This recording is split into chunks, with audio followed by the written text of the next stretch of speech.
There's always a story. Behind every structure, every artifact, there's a tale. The story of the Colonial Fox Theater, located in Pittsburg, Kansas, begins in 1920. So the Colonial Fox Theater originally was called the Colonial, and it was built in 1920 by Alexander Bess, who was a local entrepreneur, immigrated here from France when he was a young man, and built up in the community kind of a reputation, and found his fortune and decided to invest in this theater. And back then, the theater was originally a vaudeville and silent film movie house.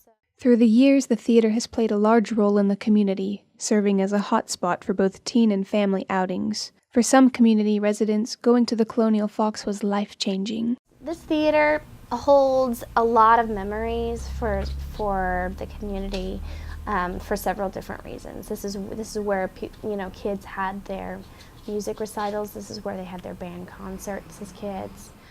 This theater is also where a lot of people met their future spouses. I mean, this is, when you think of a theater experience, most people remember who they're with more than they remember what they saw. And so this theater, for a lot of people, is where they made those connections. Though the theater met both financial and social success through much of the 20th century, cultural shifts would come to negatively impact the theater's well-being. The large and vast majority of people were moving to the edge of town, not just in Pittsburgh, but all over the country. It was called, urban flight. It was really the movement, really in the 60s, 70s, and 80s. And as a result, these little theaters that were always here in the heart of the town, in the downtown area, suffered a lot. And as a result, the Colonial Fox Theater closed down. The Colonial Fox stood vacant from the mid-1980s until 2007, when members of the community decided to take action toward its preservation.